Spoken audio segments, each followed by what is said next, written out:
because like most of the time we do warm up, like we don't have the time to run a bunch of people through a goat drill. So it's like, hey, let's get moving, let's get going, and bang, let's go. But then when you have time in those individual settings, like you try something like that and they look at you like you got fucking 6 heads. I asked a kid to do a somersault down the turf, like do a couple somersaults, and he was like, I'm not gonna do that. I was like, why not? He's like, why the fuck would I do that? And I was like, well, feel your body in different spots, and like, it's kind of fun. Try a cartwheel. Like, no, too cool. I've got kids like, now, like, we're not even doing bear crawls. Like, I tell them, like, hey, we're going 15 yards, just crawl as fast as you can. Just be under control so you don't fall on your face, but like, just crawl as fast as you can. So like, some of them are like monkey running, some of them actually look like they're crawling. It's kind of funny, but it's like, and they're like, why are we doing this? I'm like, one, like, we play a sport where you actually do interact with the ground a lot. Diving, getting up off the ground. So like, that's a piece of it. 2, we're doing an upper body session, and this is phenomenal to get your shoulders going. Oh yeah. You're getting upward rotation, you're getting stability, having to control through the ground. Like, this is wonderful. And 2, like, have some fun with it. Yeah. Somersaults and bear crawls, really good warm up. I've known a lot of baseball players, and I've never like worked with baseball exclusively, but I've known a lot of baseball players that diving catch have like separated their shoulder. That's like where a lot of the shoulders, guys. I mean, if you're not a pitcher who's tearing a labrum or a rotator cuff, like, a shoulder injury is happening diving. Yeah. Ethan Fry, our guy who was just picked in the 3rd round by the Astros in 24, diving back into first base on a pickoff. Shoulder wasn't right the rest of the year, played through it, got it fixed, and then he was a dog this year. But it's always diving. Not always, but it's always diving. Yeah. That's how it goes. All right, well, on that note, Chris, welcome to Charleston. Yeah. I didn't know we were going. Oh, no. It's usually how it works. This is all going to be in there. Don't worry. But I guess, we'll kind of just get started. So you're Baxter right now. You're at LSU with the Astros before. Kind of give us your, go from college to like where you are now, kind of your journey, across strength and conditioning. Yeah, so I pitched at Kent State University from 2015 was my freshman season through 2019, so did 5 years. Redshirted with an ACL in my junior year, so right in the middle there. So I had 2 on the front end, 2 on the back end.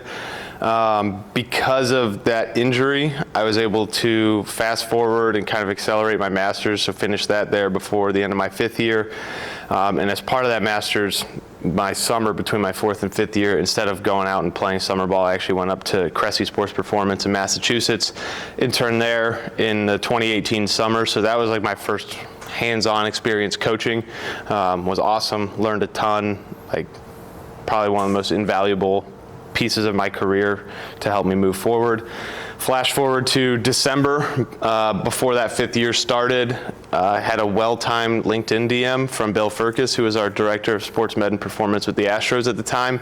Basically said, hey, I saw the Cressy internship on your profile, would love to talk sometime. I said, sweet. I'm going down to, it was a conference that Lance Wheeler used to hold in Nashville, Pitchapalooza. And so that was like 2 days later. I was like, hey, I'm going down to this like in 2 days. Can we talk next week? He goes, oh, well, our farm director, Pete Patilla, is going to be down there. So 2 days after that message, I was having lunch with the farm director. Got back from the conference, did a series of phone interviews with different people in the strength and conditioning and the sports med and performance departments, and they offered me an internship at the conclusion of my 5th year, basically with the caveat that, hey, you can't go and like try and play pro ball. So I said, yeah, no problem. You don't got to worry about that. I don't throw enough strikes anyway. So did that for the 2019 season, was at the complex, learned a ton, like was drinking from a fire hose right away. Did well enough that they decided to bring me on full-time at the end of that season, and I signed on to go to the DR for 2020 and work at our complex in the Dominican Republic. Halfway through spring training, world shuts down. We all get sent home, no minor league baseball that year. So we were just working from home, basically remote programming. I was like hopping on Zoom calls once a week with a group of guys, and we were just like doing yoga in our living rooms, and it's just like a good way to get some FaceTime. So did that for pretty much 2020. We had some, housekeeping, busy work projects, or some other things that generally we wouldn't have had time for, get some frameworks in place, things like that. 21 rolls around, and there's a little bit of uncertainty with the major league lockout when their spring training was going to be, and then so that ended up being in March. Minor league spring training was in April of 21. They told me, hey, we'll be ready for April 1, come down to spring training, we'll figure it out from there. So I said, okay, cool. End of February rolls around, I get a call, hey, we need some staffing help in the DR. We got a lot of players coming into the complex there, we're a little short on staff. How quick can you get there? So 48 hours later, I was on a flight to Santo Domingo for an unspecified amount of time. It ended up being about 5 weeks that I was down there, and then had to come back up to Florida for some other COVID extenuating circumstances. So that puts us like April of 21. We had just hired a new head of strength and conditioning, so he had just started. He went back to move his wife and dog down from Virginia to Florida and basically left me in charge of running rehab at the complex. So at that point, we had some 40-man major league guys there. We had some minor league guys rehabbing. And during that week when he was gone, we actually opened up a posting for our rehab strength and conditioning coordinator position that had been vacant for like 4 months, and due to some like COVID hiring freezes and things hadn't gotten posted. So it's actually perfect timing because I was like, well, I think I can do this job. So I called up Nick and I said, hey, what do you think about me applying for the rehab job? And he was like, well, we've worked together for like a month and most of it you've been in the DR, so I haven't seen you do anything. I guess type up on a piece of paper, type up like what rehab experience you have. And I think some of the things I put down were a bit of a stretch, but they ended up letting me apply for it. Went through the interview process, got promoted into the rehab role in June of that year. Did that for about 2.5 years, did some really cool things. And then going into after the 23 season, got promoted to minor league coordinator. Did that until the beginning of August in 2024 when I came over to LSU, and coming up on 1 full year there. Awesome, man. That's sick. So you being a rehab strength and conditioning coordinator, most of the best like people that deal with pain and injuries are actually strength coaches that we've met, and I think strength coaches make good kind of PTs because they understand graded exposure, some of these other concepts like, hey, we have to stress the body in order to create good changes. What are some of the lessons that you learned in that role, doing rehab stuff? Yeah, there's a ton. The first thing is like you got to learn to get creative. Like the rehab space was fun because you basically were playing in a sandbox, and like you had the freedom, especially in the Astros organization, to try things. As long as you had a rationale for trying something new, even if it didn't go well, like it wasn't going to be held against you. So you got to get really creative. You had to see strength and conditioning through a whole new lens, because a lot of times, you're taking out an entire limb from your training, but it's like, okay, well, we still got the rest of the body to train. We've still got energy systems to train. How do we do that when a guy's locked in a brace? So learned a lot of ways to get creative. There's a million ways. I think one of the things I really learned was like, everyone talks about, we want to be principles led and not methods led, and pick your adaptation and the methods will kind of fill themselves in, and you start to learn like, if I want to develop general lower body strength, there's so many different ways I can get around that, whether a guy has both arms free or not. If he doesn't, well, we can get on a leg press machine and get heavy. We can do some overcoming isometrics. We can do some yielding isometrics. Like, there's all sorts of different ways to kind of develop similar adaptations that at the end of the day get you pretty close to the same spot as training normally would. And you just got to be okay with the fact that maybe it looks different at times, but we're just taking a detour to a similar destination. So there's that. Like you talked about, one of the biggest things when it comes to injuries is, something broke you, like some sort of force or stress that your body couldn't handle, whether it was acute, whether it was chronic, broke you. One of like the interesting dichotomies there is like, we have to now apply that same stress to you so it doesn't happen again, to make you resilient enough to handle it this time around. And a lot of athletes kind of struggle with that concept mentally, like, well, this is what got me hurt. And I'm like, correct, that's why we're doing it. And they kind of look at you sideways, and it's, you start very, very easy, very, very submaximal. You gradually increase the intensity, the volume, the frequency, the density, whatever, variable you're playing with, until you get to a point where they are as strong or stronger than when they entered that rehab process. And then another big key that I kind of developed was like, yes, we're trying to get guys healthy, and like my two biggest priorities when it comes to rehabbing athletes are retention. So when we return you to the field, you don't get re-injured, whether it's the same body part or it's something else that was affected because of that injury. Maybe it was a change in gait that now we messed up your hip or something. So retention was probably 1A, and 1B is performance. So when we return you to the field, you should be at a minimum as good of a player as you were when you got hurt, and ideally you're a better player, especially the longer term thing. So if you're out for 6, 8, 10, 12 plus months, like that's a massive window of developmental opportunity that you have where there's no competition interfering with your training, and sometimes we can kind of start from zero and rebuild patterns, rebuild technique to things that might be a little bit more optimal for you. So there's a massive development opportunity. So 1B for me is performance. So we've got retention, performance, and then like super tertiary to those is the timeline, because I think if you hit those first two principles, the timeline takes care of itself.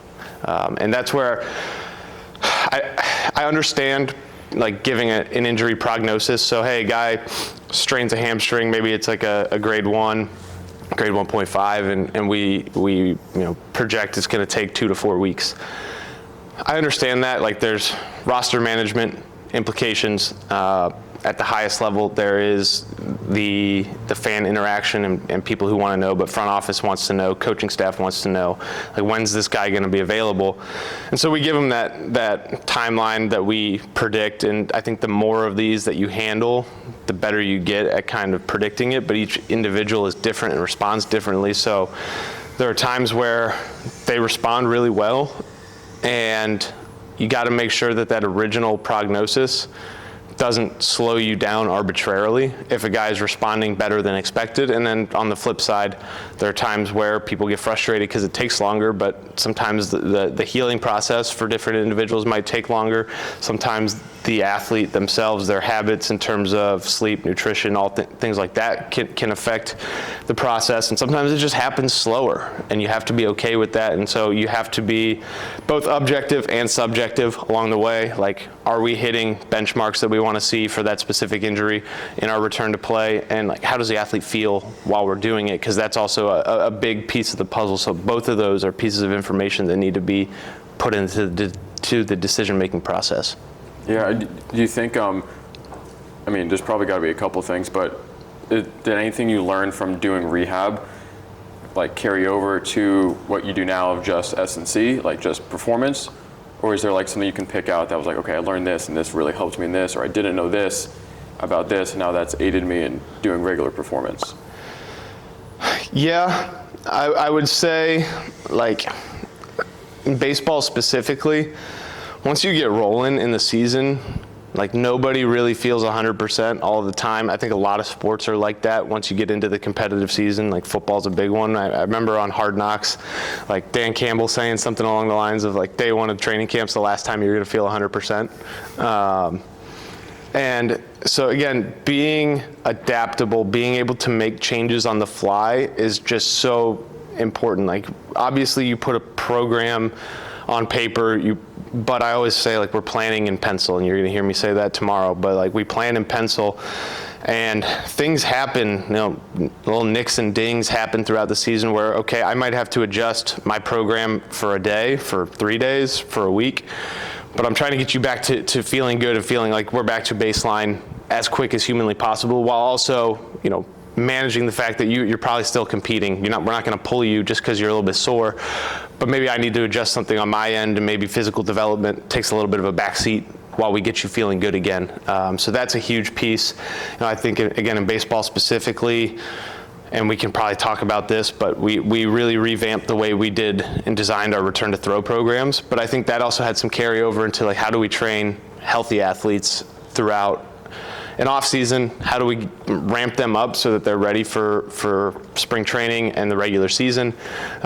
Because as we see pretty much year in and year out, February and March have the highest injury rates in terms of shoulders and elbows in baseball and professional baseball. There's a little bit of a spike in August, and some people think that's because we get this time during the All-Star break and we're doing nothing, and that little lull, 4 or 5 days of doing absolutely nothing, kind of makes our chronic training workload take a hit, and then we go right back into performance as if we didn't take that break at all. And so we see a little bit of a spike in August, but it's really February, March, and it's like, okay, how do we prepare for the demands of spring training, getting back into competition? Because you can simulate it all you want in the off season, but a lot of times, from what I've noticed in the past, if you leave a guy to do it on his own or go train on his own, more times than not, they come in underprepared for the demands that the sport is actually going to place upon them. And sometimes guys think they're doing everything right, and in terms of like the boxes that they're trying to check, they do check those boxes, but even that's not enough, and we get these big acute workload spikes throughout camp and into the beginning of the season, and that's kind of when we're in flux with a lot of injuries, and then things do kind of level out and bottom out a little bit as we go through the season. I think that's a really important point, is that like as a coach, you're not just trying to prep them for their season, you have to prepare them for their preseason. Like when I was at TCU with Dakin, he would always tell me you're most likely to get hurt the first 2 weeks of the fall, the first 2 weeks of the season, because like you're talking about, it's that acute workload spike, but also you now have to handle, you have to get through spring training, you have to get through a college fall, or in football you have to get through camp. It's not just about, okay, we're getting you ready to play 162 games or 50 something games or 18 games. Like you have to get through the first part to get to that. I think that's an important point, that a lot of athletes think that they can just go out on their own and prepare themselves, but 99% of the time that's, I'm going to look massive. I'm going to come into camp looking huge, and I'm slow and I'm out of breath because I can't run 20 meters without, passing out. Yeah, I mean, we saw it's really sport agnostic. I remember the last time the NFL had a lockout. I think it was like the first week of training camp across the league, there were 10 Achilles or something like that. It was crazy. When was this? It's when they had the lockout. Oh my gosh, it was wasn't it early 2000s? Oh yeah. I thought it also happened during COVID too. There were a few during COVID. I remember reviewing it during COVID as a staff. It was one of our things that we did, and again, it was kind of like, hey, how do we make sure that our guys are prepared for spring training? And that was kind of our example. Is like, I think the year before that lockout, there were like 8 Achilles injuries across the league as a whole across the entire NFL season, and then there were 10 within the first week or two of camp, because there was the uncertainty of, are we going to play? And then they finally got a deal done a week or two before training camp started. So a lot of guys were just not prepared because they weren't ready to go. They weren't training like they were about to show up to training camp, and then boom, all of a sudden a deal's done, because everybody wants to make their money. So something gets done, but now you can't replace the work that you should have been doing for the last 4 to 6 months in a week. And then guys spike that workload, and boom, we start popping Achilles, we start popping hammies, you name it. Speaking of popping hammies and Achilles and not being prepared for the demands that you can see in your sport, there are certain people in the baseball industry that think that pitchers shouldn't sprint during season because or regardless, because they might risk hamstring injuries or other things like these, and they're not doing it in their sport. So why would we do it in the off season? Why would we do it in season? Why would we train it at all if it's something that they're not going to see? And this is something that we've asked you before, but I figure now is probably a good time to ask you your thoughts on the matter. Yeah, so sprinting comes with a lot of benefits. I will acknowledge that you're right. The only time a pitcher is going to run a real sprint in a game might be covering first base on a PFP. Like, that's pretty much it. And even that's not going to be maximal speed. But in terms of the neuromuscular outputs that sprinting requires, in terms of some of these structural adaptations that we get from sprinting, like all of those may actually end up being beneficial for performance in terms of, how hard do I throw, or how durable can I be? So there definitely are implications for performance, even though it's not the actual act of sprinting itself. I think it also promotes general athleticism. A lot of, people always like to make the joke that pitchers aren't athletes, and if you believe that, then why wouldn't you try to get your guys more athletic and just give them better feel and proprioception for their limbs in space and coordinating different movements, because that's going to open up movement solutions potentially on the mound, or just better, kinesthetic awareness of the body on the mound. And if that could help, teach command, it might be a stretch, but if a guy increases his in-zone rate from 46% to 48%, like, that's significant. That has big implications over the performance of the individual and the team throughout the course of the season, especially if that guy's throwing a lot of innings for you. And too, talking about preparing them, sprinting is, who we were talking to Chris Corvette about it. Talking to someone, they said that sprinting is the most violent thing a human can do. Was that Chris? Was that Corvette? So there's a local track coach here. We were talking about obviously sprinting, and and this is a great quote, that he said, sprinting is the most violent thing a human can do, athletically. And it's true. You have up to 4 times body weight, on one leg at max V, and up to 8 times in your psoas. You're not going to replicate that in here. You're not going to load someone with 4 times their body weight on a RFE and be like, yep, go at it. That's way too dangerous, which is, could be a good thing, but, I'd rather just sprint them. And too, I've always had this theory of, and I don't know if I'm ever going to prove it or not, but I'm interested to hear your thoughts. I've always thought of the pitching motion as just skate, but sideways. Because if you look, you pick up your leg, you get to mid stance, you put it down, you're basically, once it goes down to your finish, it's basically terminal swing. So you're basically kind of cutting gait in half, but you're still coordinating your limbs in a gait specific movement. And same, through the square one lens, it's the same thing of left step going to right step. So I'm just curious to hear, do you think improving sprint speed or maybe front side mechanics in the sprint, and you and I were talking about this in the car, about baseball players being very backside dominant, and most team sport athletes are going to be backside dominant, but do you think maybe, obviously they're 2 completely different movements, but do you think maybe improving either the speed of the sprint or the mechanics of the sprint or the start of a sprint has any correlation to pitching or to ball velocity? Again, that's one that's super theoretical. I think there's potentially something there. I can't speak for certain whether there is, but what I will say on the flip side of that is it's not going to make you worse at it. So if I know I'm going to be able to drive higher neuromuscular outputs, I know I'm probably going to get a little bit more coordinated as I clean things up. I'm not going to get worse at pitching because I got better at sprinting. If anything, it's only going to be the other way around. Yeah, it's there's even studies that talk about, just for general health, sprinting past your 40s is one of the best things you can do just for general health. Obviously, for your bone density, for your tendons, for everything. It's one of the best things you can do. And yeah, we can't say enough good things about it. Revolutions in Speed 2 is this weekend, so we're all here for a reason to talk about sprint. Hold up. For you. Or you can leave this in, it doesn't matter. Yeah. Okay.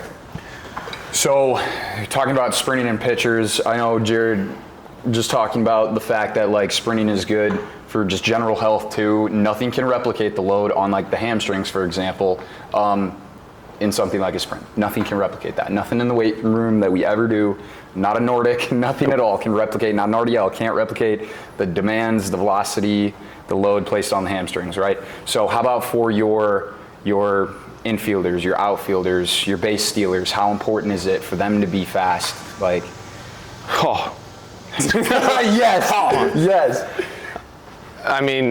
It's massively important. So baseball is obviously it's generally an acceleration-based game. You're rarely going to be at or near max V on the field. If you are, it's typically going to be on a max effort, home to first, I'm trying to beat out a ground ball. Occasionally, maybe around the bases, but a lot of times then you're starting to run on a curve. So now we're starting to just the physics of it, you're slowing down a little bit. So we're not, if you're on a curve and you're at 90+% of max V, that's pretty dang good. Most guys, I would say an average is probably going to be in the 87, 88%. If you're running as hard as you can, but you're running, a triple or a double. But there's so much acceleration that happens in the game. So you talk about stealing a base, so 90 feet between the bases. Say we got a 12-foot lead and we're probably going to dive starting roughly 10 feet before the base. So now we're at 68 feet left to cover. That's not a very big window of time, but we've got to be able to accelerate super well. But for me, max V and acceleration are going to complement each other in team sport a ton.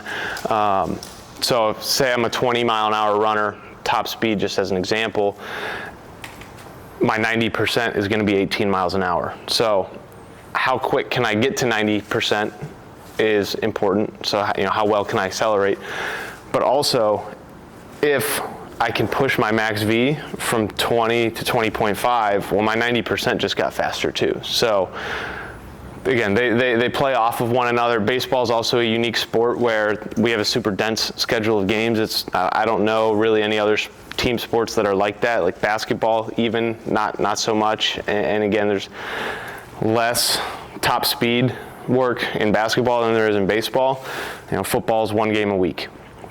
We're playing anywhere from 4 to 6 games a week, depending on the time of year. So the frequency of competition is kind of unique in our sport. And I think for me, one of the things that I've found anecdotally, and this is more on the health side of things over the past few years, is that the frequency of sprint work and training is one of the biggest drivers for lowering injury risk for the position players and the guys that are going out and playing. So pretty much anywhere you look, you find your textbook, answer on, how much should we be training speed and what should we be training, and it's going to tell you something like, well, let's have 2 sprint sessions a week. One of them is going to focus more max V, and one of them is going to focus acceleration base.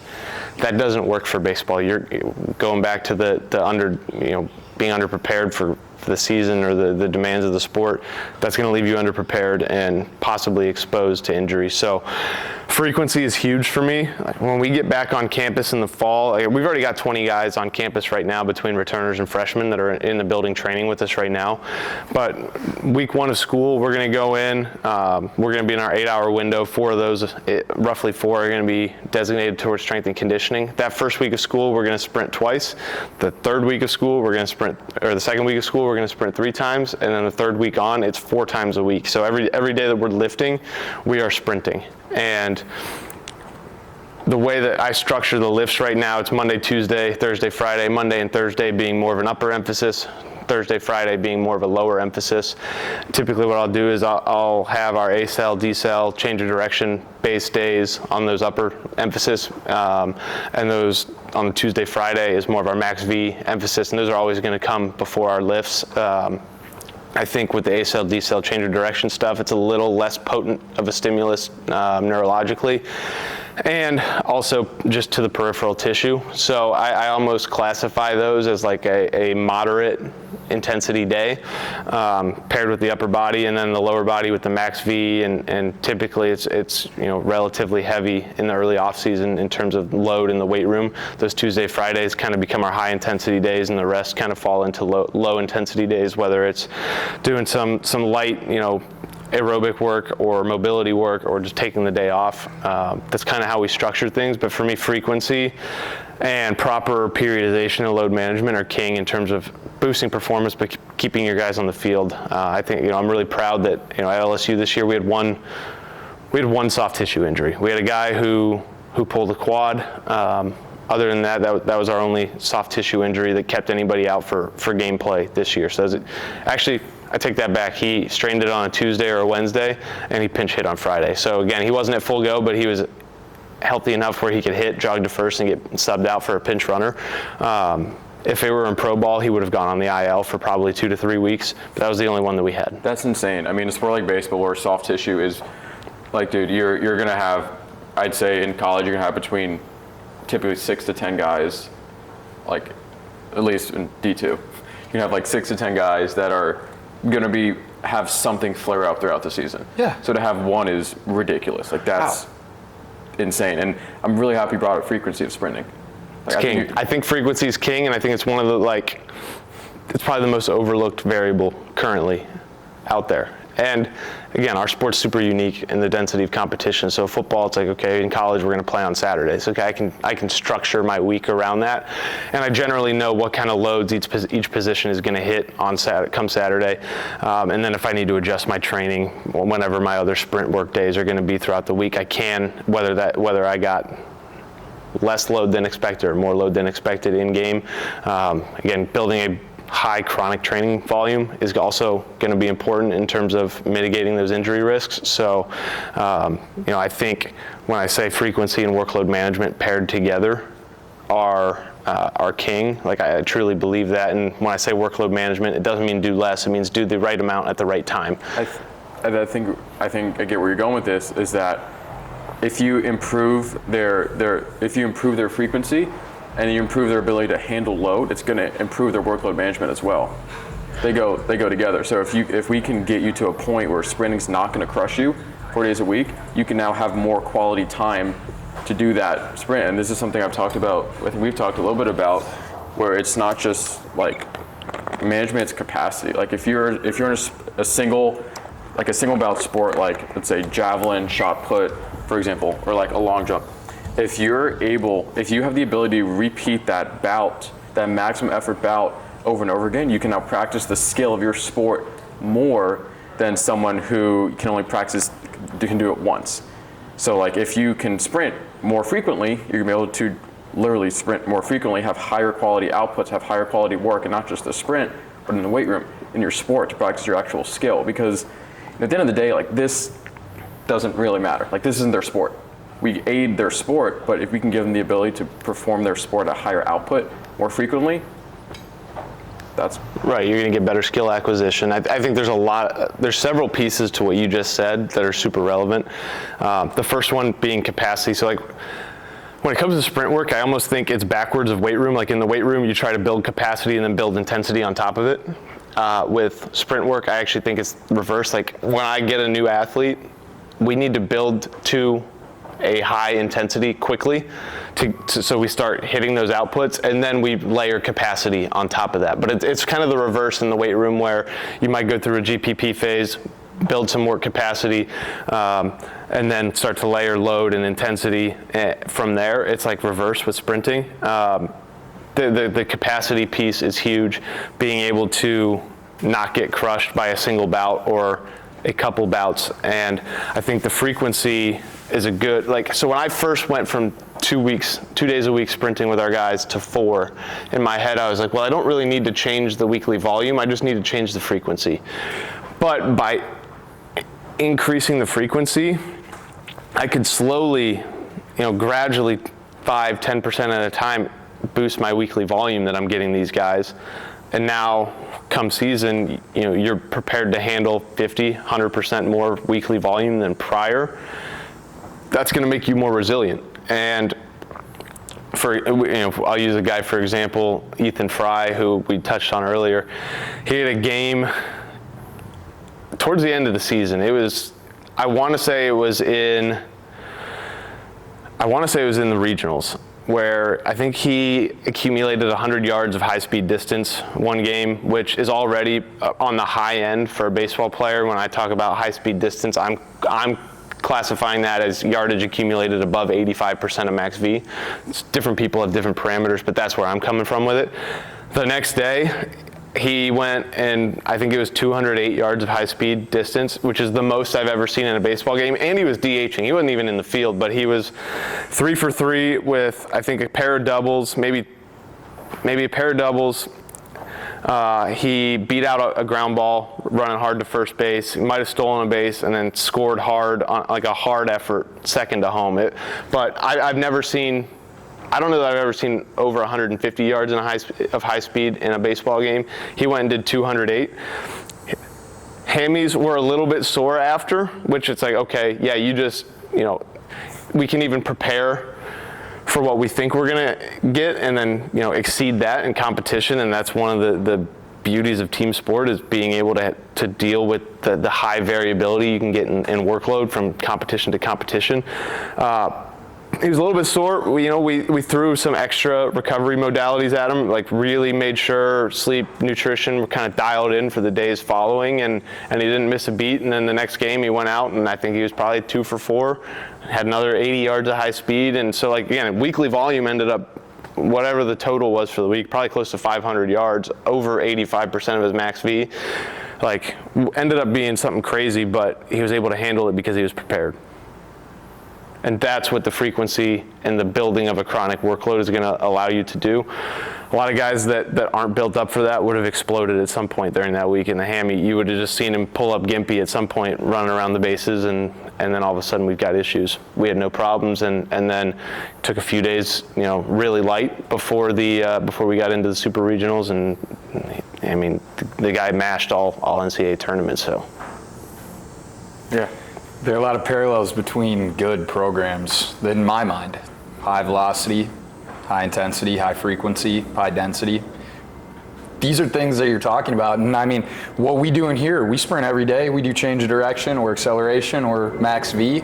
And that undulates throughout the week. And it pairs with our upper body days, which are the more moderate or lower intensity, and our lower body days are higher intensity. And so for all the people that do triphasic, this sounds really, really similar to that. And I mean, I just think it's amazing that you have guys that are out there, they're exceeding the workload that's expected of them, they're handling that, and that is the difference between a good team and a great team. The great team has more players that can do that on a consistent basis, show up, not have soft tissue injuries, be there to play, and do those high outputs over and over again and not miss a beat. Right. So I love that, and I think that. Well, it's no coincidence that, I mean, we didn't even say this. Chris is a national champion straight. Yeah. I'm sure a lot of people watching this. Yeah, they probably know. But know. I mean, there's no surprise then. You train your guys, I don't even say correctly, but correctly to be able to handle what they got. The healthiest, like in any college sport, it's who's the healthiest at the end of the season. Also, skill matters, but if you can stay on best abilities, availability, if you can stay on the field and perform, there's no coincidence why you guys were able to go all the way. Yeah, I mean, skill matters. You have to have good players. And so at the college level, you have to be able to recruit well. You have to do well in the transfer portal nowadays. At the pro level, you've got to have a good scouting department who identifies talent well, and then you've got to develop it. And let's not get lost that the best teams have the best players, okay? And I'm not 100%. Yeah. I'm not taking credit for any of the innate skill or some, because some of our guys are freakish just in their ability to play baseball. But then when it comes to training, it's I just need to follow a set sound of principles that I can fall back on time and time again. And again, we talk about availability, especially at the end of the season. I felt like our guys in Omaha could have gone and played another 20, 30 games. We could have just kept playing. Did we feel perfect? No. Were we good enough to continue to play at a really high level? Absolutely. So that's a huge part of it. And that was something and this is kind of switching over to pitchers in terms of I'm a big believer in building a really foundational aerobic capacity and then layering some intensity on top of that from an energy system development standpoint. That was a tough sell to some of the pitchers with how much aerobic work we were doing in the fall, because it was my first fall and it was kind of hey, trust me, bro. And the message was in May and June, when other guys are wanting to call it quits, I want you to feel like you can go find another gear, because physically that aerobic base has allowed you to recover throughout, game to game, but also just the course of playing 70 games in 4 or 5 months, whatever it is. And I think that showed. So that was a huge piece. And then on the injury front, I also want to acknowledge the fact that it's super multifactorial. So it's not just, a lot of times you'll see publicly, if things go well in terms of injuries, strength and conditioning doesn't really get praised for it. If things go poorly, that's going to be the first place that people look. But I think in a well-run program, yes, the strength and conditioning coach should kind of be the architect in terms of hey, how are we manipulating and dialing up and down our workloads so that we maintain a good chronic training base, but we also are as fresh as possible to compete throughout the season. But that also comes into account with the medical staff in terms of having a really quality line of communication, understanding where each guy is at physically, mentally throughout the season, who needs some extra recovery, who needs to back off, who needs, who's got something going on, and how can we work around it. So that piece, the nutrition staff is hugely important in terms of educating guys on how they should be fueling throughout the season, and how to fuel to prepare for competition, how to fuel to recover, and being in tune, and also being able to provide the resources for that.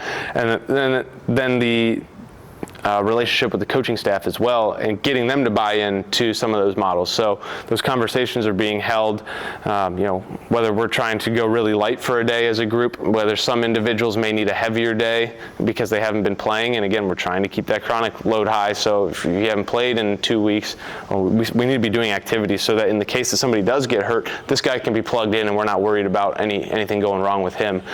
Sports science is another department that you may or may not have access to, but if you are working with a quality sports scientist, they're also really helping influence and make those decisions.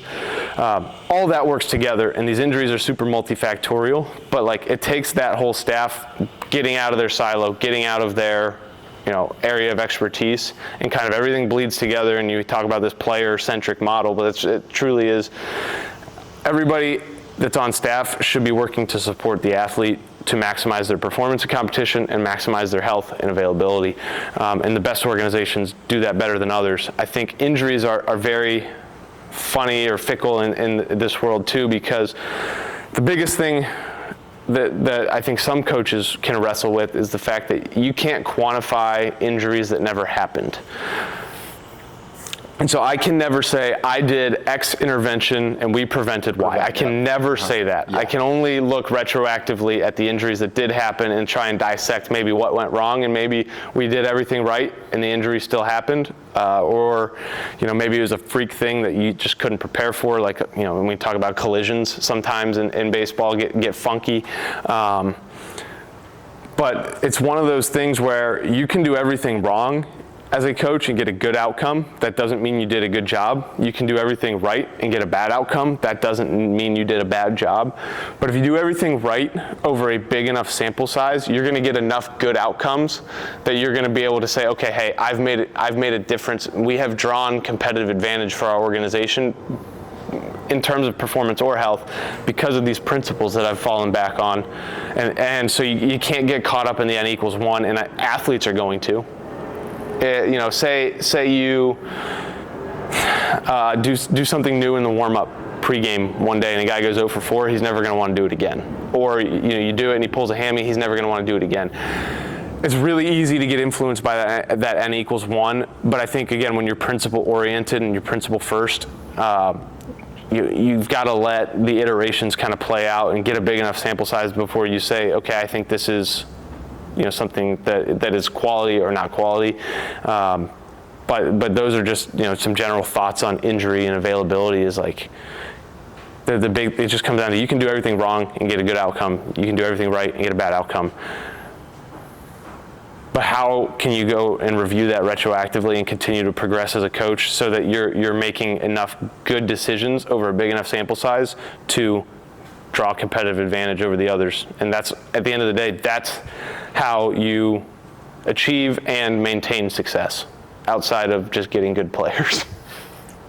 Yeah, I mean, you got good players, that's going to take care of 90% of the battle. Just having guys that are better. The White Sox aren't going to win a World Series this year. No. It's just not going to happen. They're just not good enough. And so, I mean, there's that aspect of it. But then, with this whole injury thing too, there are a lot of people who are, and there are certain types of injuries where Zach and I go back and we talk about this a lot, where, part of the injury, some of the factors that we can manipulate and control would be, their workload management with us, and then also, their patterns, or the way in which their body's able to coordinate themselves in space. And so with those two options, do you feel like that's sufficient enough to kind of take care of most of it? Or do you feel like it's, let's say 25% on us, 25% of the nutritionists, 25% of the coaches, 25% on the sports scientists? Or do you feel like as strength coaches, we, even though outwardly first to get blamed, last one to be celebrated, or do you think it's a true 50-50, or do you think we take more of the, I'm going to call it blame, but more of the responsibility? I think it falls on whoever's driving day-to-day decisions in terms of workload. I believe, at least currently, proper workload management and periodization is the biggest driver in terms of injury prevention or injury risk mitigation, whatever you want to call it. There's obviously being able to coordinate the body better. There's obviously postural things that sometimes get deemed as bad. Take anterior pelvic tilt for an example. It's been one that for years and years and years has been deemed like the evil to posture and the evil to hamstring injuries and soft tissue injuries because, I'm anteriorly tilted, now my hamstrings are already at length at rest, my hip flexors are going to shorten at rest, I'm going to put some stress onto the low back. But also, like, some of the most freakishly athletic guys you're ever going to see are dumped into anteriorly pelvic tilt, and that's like part of what makes them fast or what makes them bouncy, and that internal rotation bias or whatever you want to call it is like part of like what makes them excel as an athlete. So I think we need to be careful with like resting posture assessments. I think you can look at gross movement patterns, and there are things to always that you can probably clean up a little. I think we talked about, I think a lot of team sport athletes generally who haven't undergone a ton of formal speed coaching are super backside dominant. They're stuck with like a forward trunk lean, they reach, they claw, all things that would be like deemed negative in terms of sprint performance, but also health. Like you're putting your hamstrings at extra length when you make contact with the ground, and now you're flying out the backside, and your quads and your hip flexors are having to make up double time just to recover and get back into position. So there's some things that like you can definitely improve there to improve your outcomes. But at the end of the day, injuries happen because a tissue underwent a stress that it could not handle and it broke, again, chronic or acute.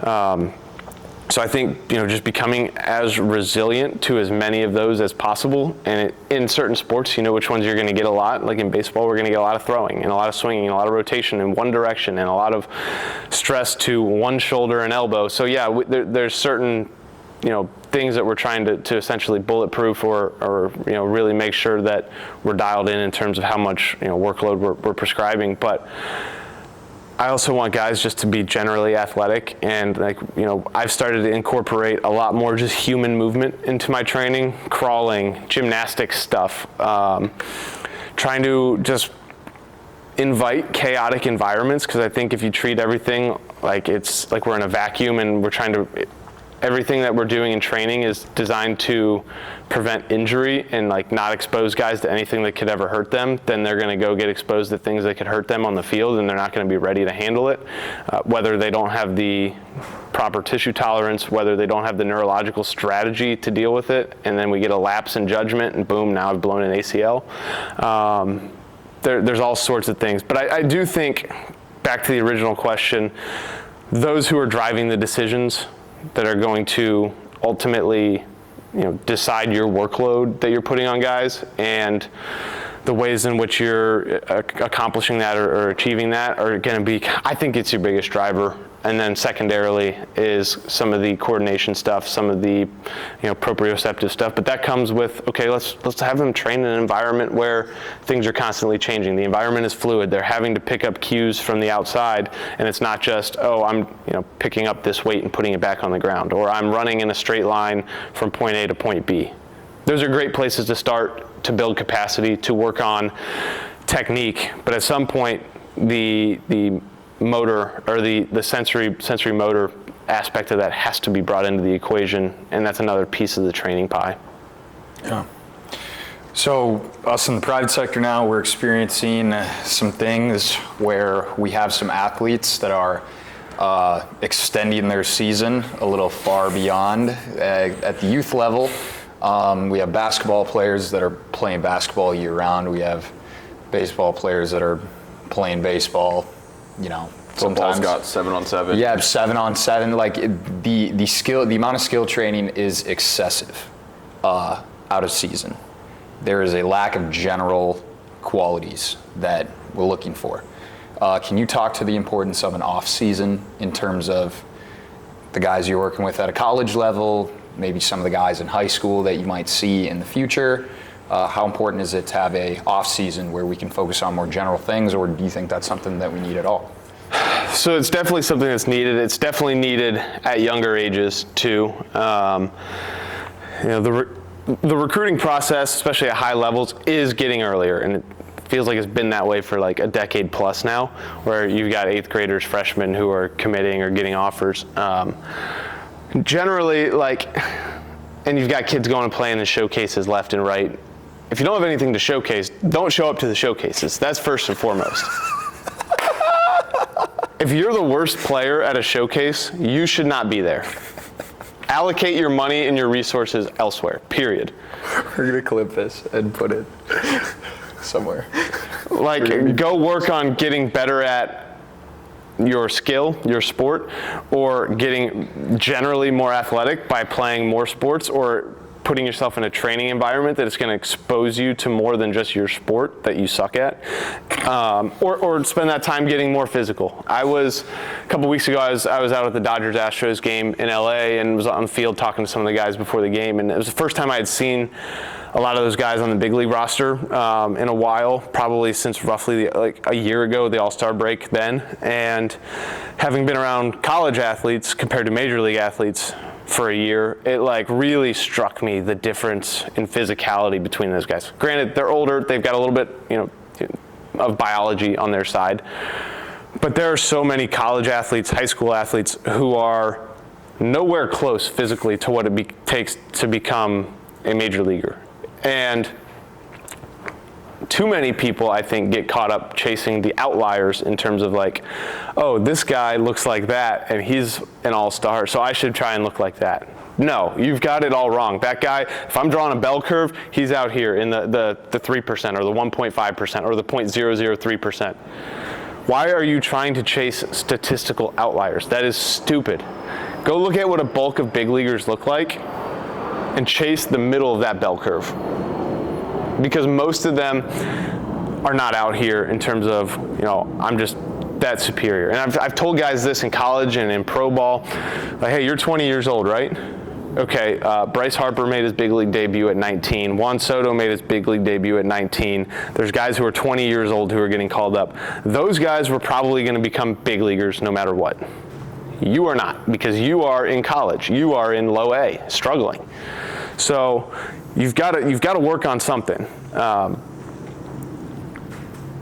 Back to again, I keep getting off topic here, but back to the original question. Yes, we need to build general athletic qualities because they're going to help you in terms of having more movement solutions available at accomplishing the tasks in your sport. So yes, there's a time for specialization where, okay, I'm only playing one sport competitively, but that doesn't mean in the off season I can't do other things. Like if I'm a baseball player, there's no reason in the off season I can't play golf or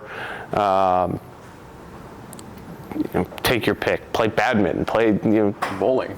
Yeah, do other tasks that are still athletic in nature but require a different skill set than yours, and it actually might make it easier to acquire new skills at your own sport. I also think baseball's one with the arm injury epidemic, where you look at overuse throughout youth is been identified as one of the big red flags. How do I combat that? Play other sports. Play basketball, play soccer, play football. Like, do those things as a child because you're going to become a more well-rounded athlete. And most of the time, you're going to end up becoming better at your own sport. Now, there is a time for specialization, and that might fall at some point in high school. But like, if you're 12, you shouldn't be a PO. I'm sorry. Like, do something else. If an athletic career is something that you see into high school and beyond, or you see yourself taking seriously, go look at the guys who were just selected in the major league draft. Most of them were probably 2 to 3 sport athletes in high school. Yeah, and maybe a couple, and maybe some of them specialized late, junior, senior year, sophomore, junior, senior year. But all those guys have some sort of background, or most of them, in a different sport in some capacity. It's only going to help you. It's going to make you a more well-rounded athlete. It's going to provide you a general foundation in terms of, again, stresses that you're going to, you might see or not see. You're just going to become more robust. I mean, that's like the amount of athletes we've talked to. You kind of brought up about how, I'm going to go play this weekend. And it's like, okay, well, one of our athletes, is going to college to play baseball, and he basically has to stop playing for 2 years. He's Is he basically- signed? Yeah, he's signed. So he knows where he's going in a month. Yeah. And he's not competing, or they're not playing competitive games until mid-February. So what's that, 7 months? Yeah. And So why are you playing right now? Like, you just played a full spring season. Go train. not only that, he had an injury in his spring season to his non-throwing hand, but he's basically played nonstop since his junior fall. And so, you know, it's no surprise that he's starting to have some issues with some things. And, you know, could we say it's some stuff we're doing? 100%. It could very well be the case. But if I were to bet on it, I would bet that probably playing a sport for 2 years straight without a break is probably doing more damage than lifting for an hour, 15 minutes, 4 days a week. 100%. And when you're competing year-round for years on end, the majority of your training economy is going to competing. Like, we have a bucket full of water that can only get so full. And everything that we do outside, you know, when we've got our training economy, so everything that we do physically is going to pull out of that bucket. And if my bucket's only half full or less, maybe even, because I'm spending all of that on competition all the time, and now I've got this much allocated left to training, over time, like, the effects of the lost compounding results from the volume and intensity of training that you're missing out on is going to become exponentially more clear the longer you do this. Yeah, and We've had some crazy performance increases with some of these kids in the past 6 weeks. I've never seen some of these increases, but the reason that is because they have lacked hard training outside of their skills for so long. They've never had it. They experience a huge hormonal response from just getting under a heavy bar that they've never done. They've never done it before. They're weak as piss. It's like, dude, how do you throw 90 and you can't even bench 185? Like, I just don't get it. That's another thing I wanted to ask. Sorry to switch gears on us here, but how about benching for throwing hard? This is awesome. Yes. I know where you're going with this, having the Chris internship. I know where you're going with because, this. like, I feel like a lot of pitchers that I've known, they've either really, really been into lifting heavy or they just completely stay away from it at all. But I feel like there's people on both sides of the spectrum. Well, one's right. You two can. One's right and one's wrong. Well, you two can speak to this. I can't. So I'm curious to hear both your thoughts. Well, that's my opinion. I think one side's right, one side's wrong. Okay. I'm interested to hear what you have to say, though. The first thing I'll say, again, I'm not married to exercises. Yep. I'm married Yep. to adaptations that I'm chasing. Good point. I can drive adaptation through a lot of exercises. Now, that being said, if I'm developing upper body pressing strength, the barbell bench press is king.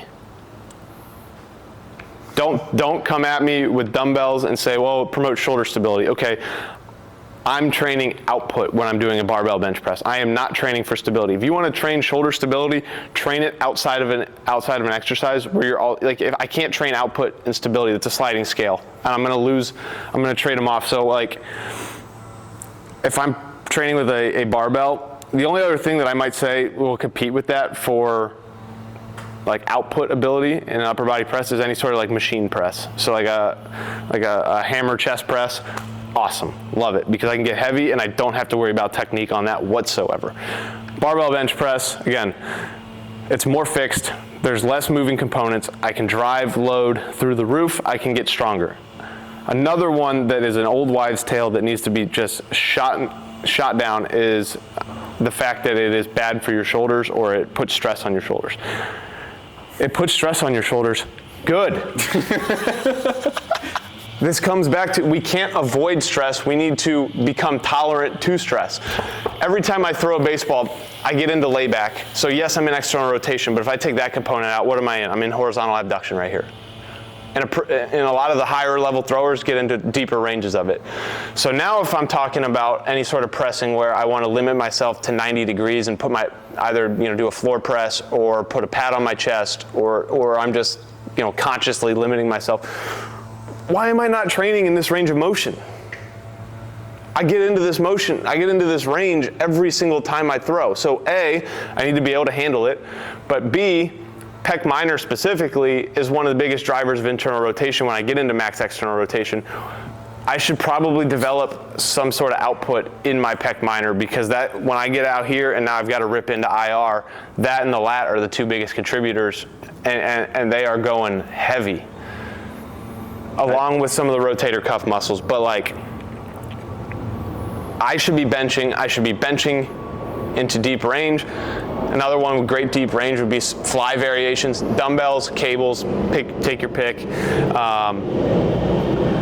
Another thing about the barbell bench press, please go onto PubMed or Google Scholar and find me an article that links barbell bench press to shoulder injuries in any throwing population. Do it, I've tried. They don't exist.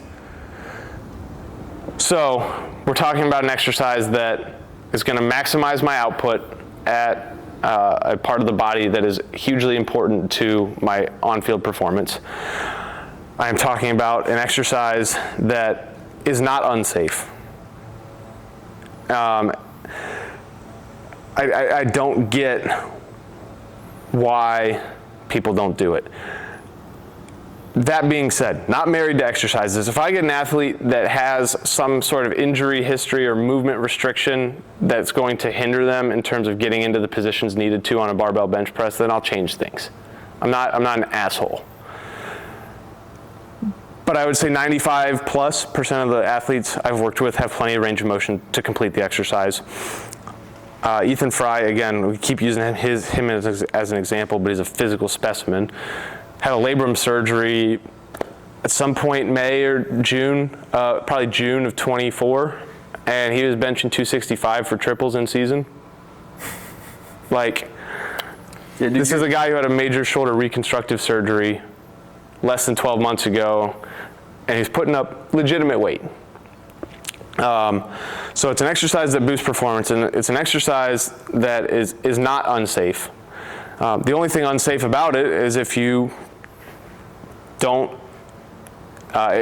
follow like progressive overload. Like if you just get too heavy too quick or too much volume too quick, you're gonna get cranky. The same way you're gonna get cranky anywhere else in your body if you do that, right? Like, oh, I haven't been jumping and now I just went and played basketball for 2 hours and my patellar tendon's yelling at me. Well, no shit. You know, same thing. And so I even think some baseball players are conditioned to believe they're feeling pain on a barbell bench press when they're not. Like, I've had guys tell me, like, it doesn't feel right. And I'm like, well, what about it doesn't feel right? They can't articulate anything. I'm like, I think you're just weak. And maybe we need to go slow on the load and really like build a foundation of the movement and teach you how to, maybe we start with, different tempos, eccentrics, isometrics, but things that are going to help you kind of dominate certain positions in the lift and just build some time under tension. And then we're going to progressively overload it from that. But most guys who tell me like they don't like benching, don't like benching. They've just been conditioned to believe it. Well, I think you brought up such a great point. How like you said, baseball players or specifically pitchers are conditioned to think that they're going to hurt in a bench press. And I mean, you've seen some Joe now. Schmo high school pitching coach told him that. Yeah. Who's never trained a guy in their life or lifted. Exactly. Well, to that point too, you're now experiencing this. Like baseball players are conditioned to feel pain like at all times. Like you can probably now this is your first time kind of experiencing that. Like you want to talk about that for a second? Yeah, I mean, well, you kind of alluded to it before. Some players can get a little domed up, and when something happens, they're quick to blame whatever changed, right? And it's creatures of routine, creatures of habit. I don't know what it is, but whatever they've been told, whatever, sat in their mind for a long time, this is bad for me. I shouldn't do this. I was told this when I was younger, and so I avoided it. The avoidance strategies are crazy. I mean, just the fact that somewhere along the line, some of the players that we have in here right now have probably been told that lifting is not what they need, that it's probably hindering their athletic development because they don't get to practice their skills enough. I don't know what it is. The best part about those athletes too is they're probably like 5'8", 130 pounds. Yep. Yeah. It's like, yeah, your skill's holding you back, buddy. Your skill sucks because you don't have the engine to perform it. And that's what strength and conditioning is. You touched on earlier, like the best athletes are the most skilled athletes. It's our job as strength and conditioning professionals to build the engine and the hardware and some of the software that's going to help them best express their skills in the field. So I tell guys and I tell recruits and I tell our players, like, I'm not here to make you good at weightlifting, but getting better at weightlifting for a vast, vast majority of you is going to make you express your skills better, and that's what we're all here to do, which that's good for you as an individual in terms of advancing your career, and it's good for us as an organization because it means we're going to win more games. And to touch on your point, baseball players as a population are notoriously soft. They think they are more fragile because they've been conditioned to believe that they're fragile and they can't do things without breaking. Meanwhile, they're going and throwing their shoulder into 7,200 degrees of internal rotation per second. And they're, what was it? They're like tearing the UCL 8 times over. What is it? Like the force on the UCL is like, why is this like, oh. Yeah, I mean, a UCL in cadaver studies is shown to be able to hold 30 to 32 Newton meters of force. And then going and throwing a pitch is usually going to be somewhere, a fastball is going to be somewhere in the 80 to 110 Newton meters of force. So I hope your forearm musculature is strong enough to offset the remaining 50 plus Newton meters that are needed to not explode every time you throw a ball over 80, 90 miles an hour. Yeah. And what's funny too is, we're getting some football guys in here now. And when we talk to them about, hey, here's what it's going to look like, they're like, all right, like, sounds good. We tell some of our baseball guys, hey, you're going to do this today. And they're like, it's hard. This dude plays football and he's getting smashed almost every day. And you're here complaining because, oh, it's hard. Or, oh, I don't feel, and you brought up a great point at the beginning. Like, you're not going to feel good. Like, that's, like, it's our job to make you feel as best as you can. Also, you shouldn't just be trashing them just to be like, oh, you should never feel good. But you got to be okay with not feeling good, like, all the time. And right, I think, okay. And the off season is actually a great place to kind of develop that, like, mental callus towards that. And this kind of changes directions a little bit in terms of, like, recovery modalities and ice baths and things like that. And I think ice baths can be a powerful tool to stimulate an anti-inflammatory response, but there's like a time and place to do it. If you do it consistently over a long period of time, you're going to be consistently putting your body in an anti-inflammatory state where you're going to stunt some of the adaptations that you're going for. Okay, if we're in season, I'm okay with that. Like, I need you to feel as good as possible, so if we need to hop in an ice bath 4 times a week, let's do it.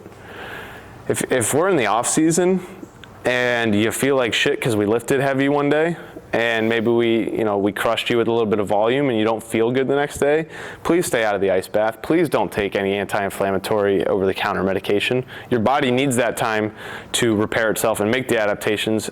And it's also, again, this is a time where you can start to, like, be okay with not feeling great. Like, oh, I lifted heavy lower body or a heavy full body yesterday and it hurts to get off the toilet. Go take some swings. Again, you don't have to take 150 swings. Go take 30 swings. They don't have to be max effort, but, like, take 30 moderate effort swings to show you, like, you can move and you can get yourself loose. Take a few swings. And then boom, there's a low day for you. Mm-hmm. But it also, helps up here with some of the anti-fragility. Yeah, we've had a lot of guys come in and be like, oh, I feel really sore today. We're just looking at them like, good. We're doing our job. Yeah. That's incredible. If you don't ever feel sore, you're either not progressing or you're progressing at a snail's pace. Again, you don't need to feel, awful all the time, like you can't walk or like I can't scratch my back, but, like, for a day or two here and there, good. And I think a lot of times, in the off season, a little bit of soreness after a session means that you progressed in an appropriate manner. Mm-hmm. I think that's one thing we're trying to communicate with our athletes is, because for a lot of them, this is their first time seriously training. Like, we got some guys that, like, get after it, and you can tell they've been lifting for some time. But with a lot of them, it's, look, if you want to get stronger, get faster, get more powerful, whatever it is your goal is, you have to push your body to something that it has to adapt to. You can't just come in here, do 3x10, feel good, walk out the door, come back the next. Like, you can, you're going to progress slower, but you have to push them past or, like, right at their breaking point. And then now their body goes, oh, I have something to adapt to. You can't just come in here and mess around for an hour and expect to get great results. I think it was Pat Davidson summed it up really well on Instagram or something one time, and it was basically, the gist of the post was, like, adding tissue to your body is an uncomfortable process, period. In multiple facets. It's uncomfortable doing the work, like it's not easy to lift heavy weights a lot. So it's uncomfortable in the process of actually completing the training. It's uncomfortable because you're not going to feel great in the day or 2 or 3, following that training. And it's uncomfortable in the fact that like you're going to have to also dial up your nutrition. You're probably going to have to eat a lot of food, which can be an uncomfortable feeling just from a dietary standpoint, and like pushing your stomach, getting it used to eating bigger quantities of good food. Like, it's not just the training, but also some of the recovery with the nutrition. It's also like socially or societally, like it's not easy to go to bed at 10 p.m. to wake up at 7 a.m. and get 9 quality hours. It's really easy to stay up hanging out, I'll use the college baseball player. Like, it's really easy to go over to your buddy's house and be there till midnight. It's easy to stay on Xbox or PS5 playing the show till 2 a.m. It's easy to go out with the guys on Friday night in the off season because that's just what you do. It's not easy, and it's uncomfortable from a different sense to be like, no, that's not for me. And it takes time. It's all delayed gratification. It all takes time. Like Nick, oh my gosh, I can't forget his name. I think he had Exos or APEC or one of those gyms, forgot. But he talks about like however long, and this is a little nuanced, but however long you train a quality, it's how long that quality is going to take to show up. So if you train hypertrophy for 4 weeks, you're not really going to see a hypertrophy benefit for another 4 weeks. So if you're training like for a whole off season consistently, that's not really going to show up until a month or 2 later. So, and if you train for a week hard, congratulations, you did the bare minimum, you got a good starting point, now keep going. And in our society now, everyone wants things right now. Oh, I want to get stronger now, I want to get faster now, I want to be out of pain now. And it's like, it's not really how it works. It's all very nuanced, but it's not really how it works. It's not how it works at all. How many Mr. Olympias have been bodybuilding for 5 years? And that's 5 years. Mm-hmm. We're in here talking about like, can we do it for a week? 2 months, or a week, 2 months. Or a month?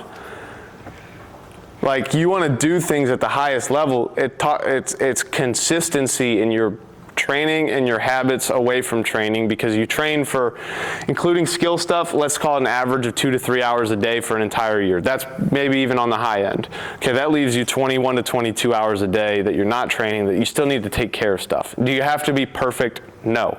Do you have to be very generally consistent over time?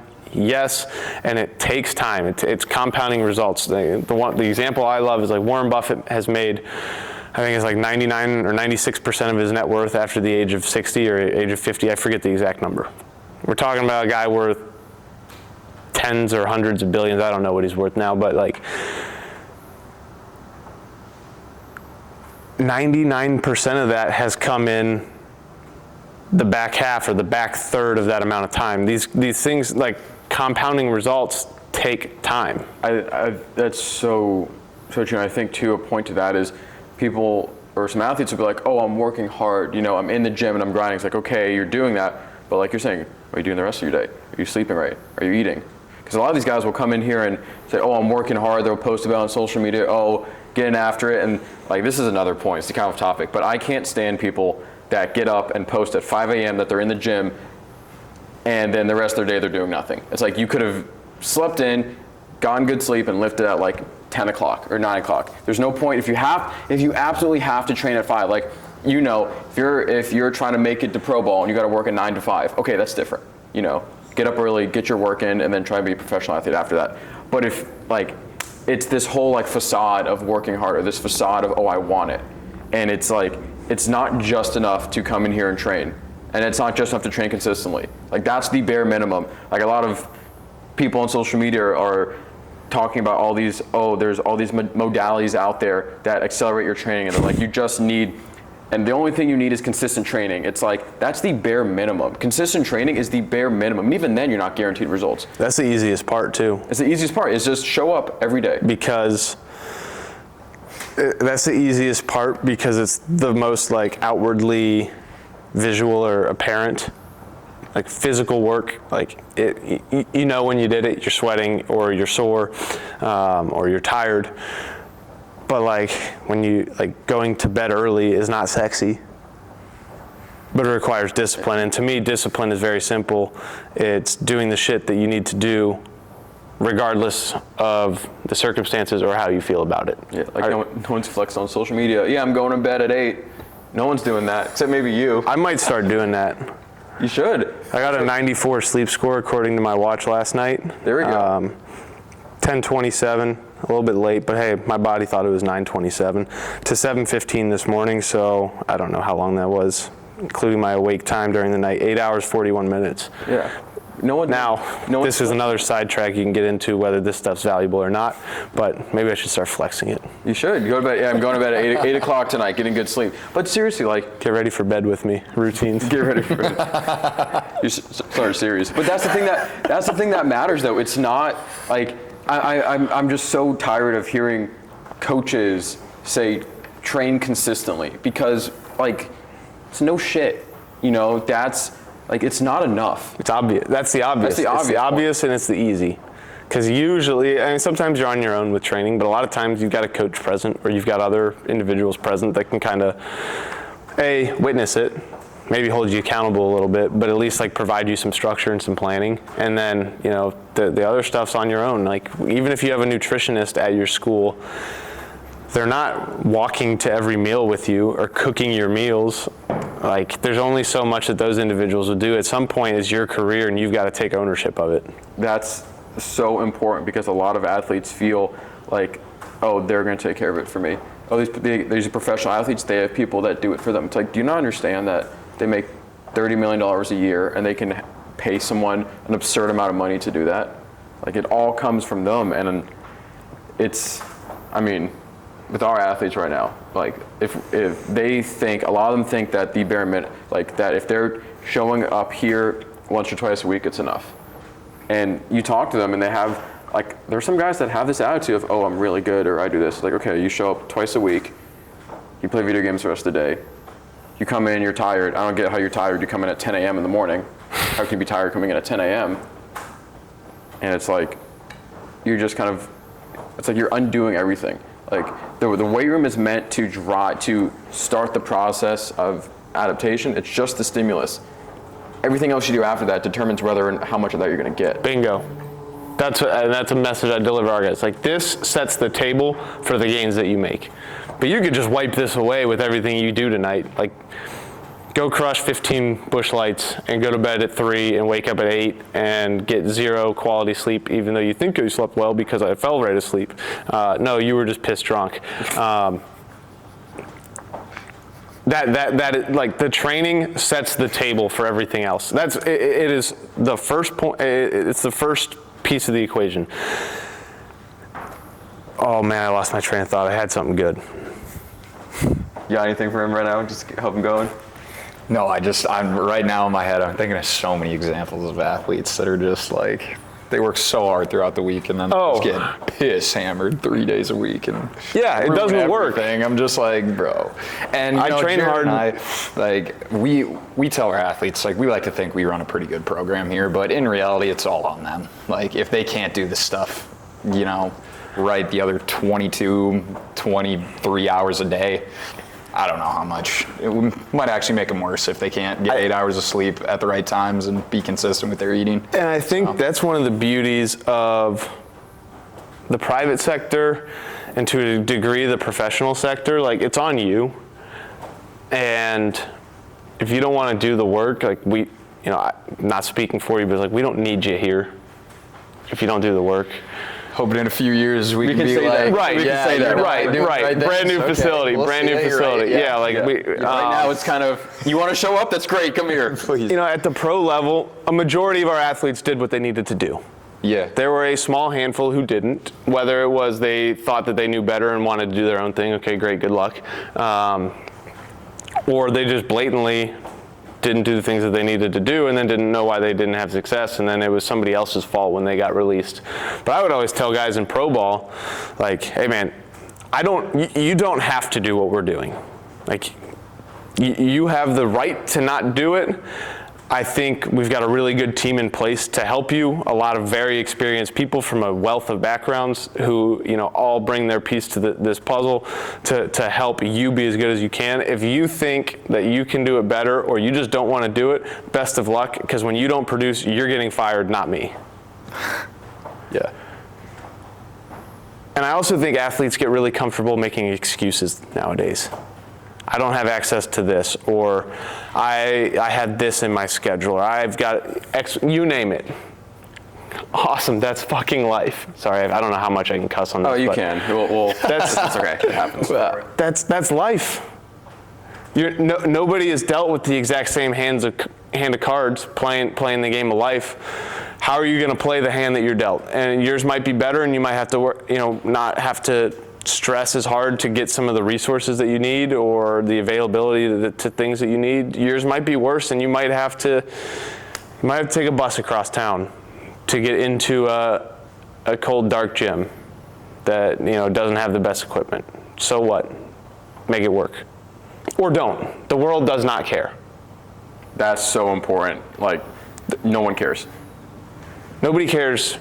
No one cares that you're tired. Outside of your family and your friends, like, nobody feels bad for you. No matter what you were given at the beginning or lack thereof, nobody really cares how far you make it in this game. Again, outside of the ones very close to you. Nobody cares. The game's going to go on without you, regardless. I think, coming from a professional sport background, like, it's a business. It's no longer a sport. It's a business. People got to make money. People got to put food on the table. If you can't do your job, just how in life, if you don't do your job, you get fired. In pro sports, you don't do your job, you get released, you get waived. Like, it's the entertainment industry. Mm-hmm. If I suck at playing music, nobody's going to come pay to watch me play music. It's the same thing. And even in the collegiate level, it's getting that way now too. It's always been a business, but now they're paying players. Like, and at the Power 4 levels, SEC, ACC specifically, Big 12, Big 10 to a degree here and there. It's like it's also a business. There's performance that needs to be met. Well, look at Texas Tech football. They're paying what, like $54 million or something for football. $54 million. They just got They're giving it's projected $8 million to a tackle, to an offensive tackle. Granted, I didn't play football, but I know it's a really important position, but it's not the glamour position, but it's like, they give the guy $8 million. If that dude doesn't perform, you're screwed. You're screwed. They've now got $8 million invested in an 18-year-old. Yeah. And like, I think that's another thing too with talking about this whole like working hard thing. It's like, you gotta understand now, when you go to play a Division I sport, or especially a Power 4 sport, it's no longer, oh, I'm on this team. Now it's, hey, they've invested money into me. The school's trying to make money. They're going to give me money to make money. So now it's more than just, oh, I get to play a sport in college and try to play professionally. It's now, I'm getting paid for this.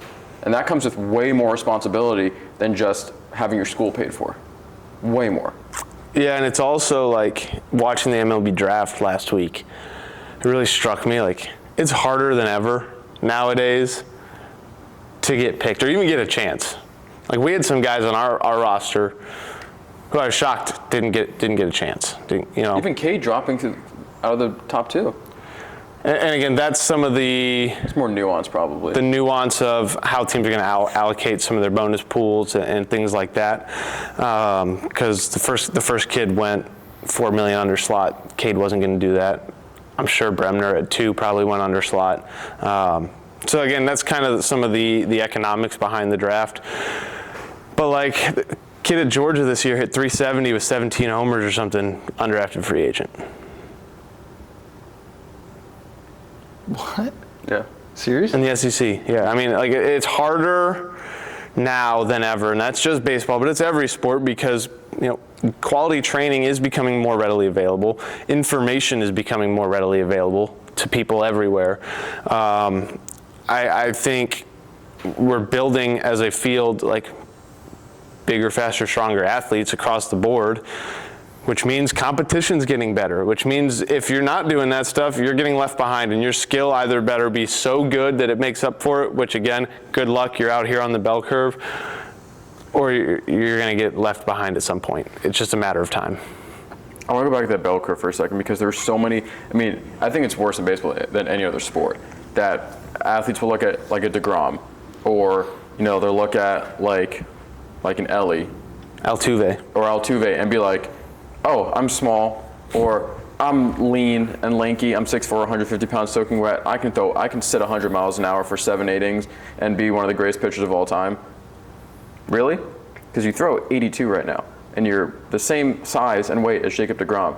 But yeah, work on your skill, because you obviously have enough output to throw that hard. Or if you're short, it's like, oh no, I'm short. Well, I mean, look at Altuve's. You have to believe it's fucking force plate numbers. Like, look how much. That dude is insane. His relative power is a unicorn. There's like 6 standard deviations above the average for that organization. Yeah. So like he's got an outlier quality that helps him succeed despite being 5'5", 5'6", 160 pounds, right? So, and granted, his skill level is very high as well. his skill level's off the charts. I mean, he was collecting 200 hits a year early in his big league career, and then I think kind of changed the approach a little bit, tried to hit for more power. But even a guy like that, so like if you're a 5'5" second baseman, and you go watch Altuve hit, and you watch the dispersion of his home runs, a vast majority are out to left field towards the Crawford boxes. I'm not saying the Crawford boxes are why he's good, but they definitely don't hurt him because he is not strong enough to impact the baseball deep in the zone. He just does not have enough time or raw physical ability to get the bat moving fast enough to contact the ball super deep in the zone consistently and drive it out the other way. So what does he have to do? He's got to catch it out front. He needs time to manifest that bat speed. Carlos Correa, when he was with the Astros, could catch a ball deep and just flick it out to right field because he was 6'3", 215, 220, and just physical. Well, also too. So if you're the Altuve guy, again, his bat to ball skills are just really, really good innately. Like he's an unbelievable hitter. And the thing is, if you could do that, you'd be there. Right. That's the thing. And so it's like a wake-up call. If you're that size, and you think you match up with him, you're not there. Like, you gotta fix something. If you're that size and you're the top 2 player in the country, okay, yeah, maybe. But are you the top 2 player in the country? No, because you would have been. Like you would be that, but you're not. You're weak and undersized. Go lift some weights. Go eat some rice. Go eat some oats. Eat some steak. Train consistently for 2 years, and then see what happens. So, Monster, I hope you're listening to this. Is that what they call him? Yeah, Monster Milam. He, a little different profile, but he's a 5'6" middle infielder. He's got some characteristics similar to Altuve, some a little bit different, but he's one where I'm like, hey man, like your defensive ability with the glove is unicorn-ish, like crazy. You need to get faster. I don't think you're going to do that by losing weight. I actually think you're going to do it by adding muscle mass and just improving your force output and your acceleration. I think you'll open up some range doing that. I think he's hit balls 109 from both sides of the plate, and they are the pull side balls that he catches way out in front. So there's some of the similarity. I don't think the raw hit tool is just as quite as good as Altuve's naturally. So again, it's like, all right, we need to add some size so we impact the ball a little bit more to all fields when we barrel it. You're still the ones you get out front, like they're gonna go, but like we need to add a little bit more oomph to like the distribution and the spray chart in general, so that you can, like the defense. Milam could go play in the big leagues tomorrow and be one of the best defensive shortstops out there. He was a top. I want to say he was a top 10 WAR player in college baseball based on one of the, somebody's formula that they're determining WAR. And like a majority of it came from defense. That's how good it was. To become a top 10 WAR player primarily from your defense and a little bit from the offensive contribution is insane. So he could go play shortstop or second base in the big leagues tomorrow, do it just fine. Now for him, it's like, how do we take you from hitting 11 home runs to hitting 15 to 20? And how do we, take some of the balls that you've hit, sprayed around the field, whether fly ball, line drive, how do I add a little bit of exit velocity to that will strengthen size probably, and that size actually might help you with your acceleration. But now we maybe collect a few more hits along the way, and all of a sudden you've got a first-round pick on your hands, even though he's a 5'5" middle infielder. I think that's important too. Is this like 5'6"? Sorry, Steve. Talk about Maybe 5'7" on a good day. 5'8" in cleats. But if you're, I think it's a really good point is that like adding strength and size. Like I think it's a huge misconception for a lot of athletes. They feel like I'm fast. If I get bigger, I'm gonna get slower. Can you just like kind of talk to like why that's, well, I don't want to say it's wrong because if you do it incorrectly, obviously it's wrong, but why generally that's not the right way of thinking about things? Yeah, so I think it's wrong if you add fat mass, period. Like, okay, let's get that one out of the way. A lot of guys who are really fast naturally are super elastic, and they live more on that narrow, elastic side of the force production spectrum. So they might have a really good top speed, or they might run a decent 60 time. But if you're 180 pounds, there's not many sports where you're going to have success at the highest level, like being that weight. Like even in football, if you're a receiver at 180, you might be a little bit fragile. Devontae Smith is an outlier, so you're going to go point to Devontae Smith. I don't know that I'm chasing the Devontae Smith approach with guys. Like, he's an outlier. I go chase. I'm trying to find a guy who's not like an outlier, like 6'5", 240 receiver. Like I'm not talking Mike Williams here. Like a DK, but like Tyler Lockett. I don't know. He's not like crazy flashy with anything he does. He's a great slot receiver for a long time. But maybe go kind of chase that model, like where there is some muscular involvement in terms of the acceleration, the running. But a lot of guys who are super fast and young and light think they're just going to slow down by adding weight, which again, do it wrong, correct. If you go too far, also yes, you're going to slow down. You cannot do this indefinitely, and this is one of the challenges I face. I think for a lot of guys, if you get stronger, you're going to get faster because your acceleration profile is just going to get so much better. And again, if you're training sprinting while you're getting stronger, you're not going to lose elasticity. You're not going to lose the athletic qualities that make you a good sprinter. We've got a couple guys on our roster who are concerned about that. And I'm like, dude, your average exit velocity is terrible. Terrible. And you fly, okay? So as a player, you have value defensively and offensively in terms of base running because of your speed. Great. Your acceleration's not great, but your top speed is awesome. And your exit velocity is terrible. But I think, from a strength and conditioning lens in the baseball world, influencing exit velocity is going to be the best way that we help hitters improve their chances for success on the field.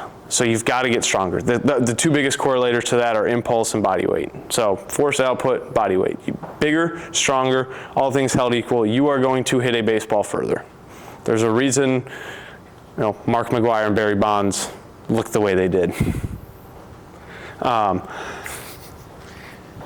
Bonds should be in the Hall of Fame. Yeah, I agree. But now, so there is a little bit of a sliding scale. I can't get him bigger and stronger indefinitely, but if we add 10 pounds of lean mass, you're likely not going to slow down your top speed. Your acceleration is probably going to get better, so your speed on the field, your game speed actually might play up a little bit. And now you're going to hit the ball harder, you're going to become a more complete athlete. He's 190 pounds right now, so if we get you 200, 205, I think you're going to be in an excellent spot.